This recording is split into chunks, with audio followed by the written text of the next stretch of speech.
Salut à toutes et à tous, ravi de vous retrouver dans ce nouveau numéro de la revue Info Lions, l'émission qui passe au peigne fin toute l'actualité des Lions du Sénégal.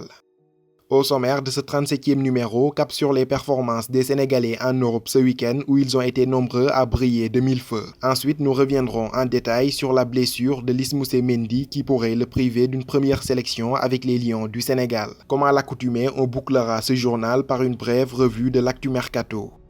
Ce week-end en Europe, ils ont été de nombreux lions à rugir à l'image d'un Ibrahima Niane tout feu, tout flamme en ce début de saison avec la FC Metz. Appelé à prendre la relève d'un Habib Diallo annoncé sur le départ, Niane est en train de confirmer tous les espoirs placés en lui. Déjà double buteur face au Stade de Reims lors de la 4e journée, Ibrahima Niane a encore frappé ce samedi au Vélodrome face à l'Olympique de Marseille. Buteur sur une magnifique tête piquée suite à un centre millimétré, il donnait l'avantage à son équipe. Morgan Sanson sauvait toutefois in extremis le point du nul, un but partout dans la toute dernière minute du temps additionnel. Score final, un but partout entre ces deux équipes. Ibrahima Niane s'offrait quant à lui son 3e but de la saison en Ligue 1. Habib Diallo et Pape Ndiaga Yade ont fait leur entrée en jeu en seconde période. Toujours en Ligue 1, Sada Diop, auteur d'un but tout simplement splendide face au Stade brestois, fut l'un des grands artisans du succès d'Angers, 3-2 à domicile.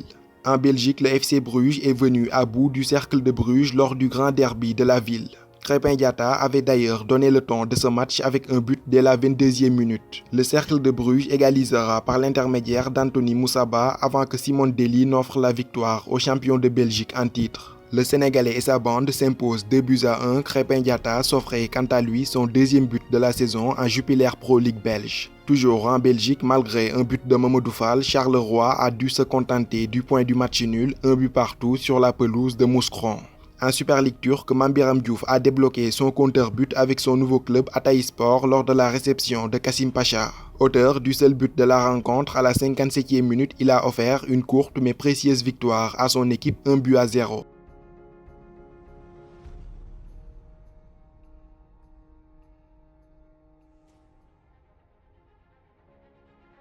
Après avoir déclaré sa flamme à l'équipe nationale du Sénégal, après avoir été en contact avec le sélectionneur, Lys Mousset devait en principe honorer sa première sélection en mars dernier lors de la double confrontation face à la Guinée-Bissau. Mais ces deux matchs furent reportés en raison de la situation sanitaire mondiale. Cependant, les Sénégalais devront encore patienter pour voir Lys Mousset arborer le maillot national. La faute à une blessure qui le tient éloigné des pelouses. D'ailleurs, il a manqué le match de Sheffield United ce dimanche lors de la réception du promu Leeds United. Indisponible, sa date de retour est encore inconnue, il sera trop juste pour répondre à l'appel de la sélection sénégalaise, qui jouera d'ailleurs son premier match amical le 9 octobre prochain à Rabat contre le Maroc.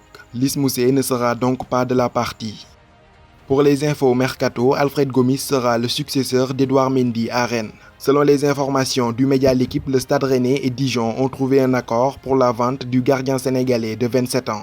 Le montant de la transaction, 16 millions d'euros. Toujours selon l'équipe, quelques détails sont encore à peaufiner avant que Gomis ne signe officiellement en faveur du Stade Rennais. Tout comme son compatriote Edouard Mendy parti à Chelsea, il découvrira la Ligue des Champions. Quant à Keita Baldé, il est de plus en plus proche du club italien de la Sampdoria de Gênes. Indésirable à l'AS Monaco où il est poussé vers la sortie, il s'engagera sauf retournement de situation improbable avec les Italiens. D'ailleurs, l'ailier sénégalais de 25 ans a été aperçu à Gênes ce dimanche. Il devrait passer sa visite médicale ce lundi et s'engager dans la foulée avec la Sampdoria. On suivra pour vous l'évolution de ce dossier. C'est ainsi que prend fin cette revue dédiée à l'actualité des Lions du Sénégal. Rendez-vous à très bientôt pour de nouveaux numéros. D'ici là, portez-vous bien et n'oubliez pas de vous abonner à Footgalsen 10 pour ne rien rater de l'actualité du football sénégalais. À bientôt.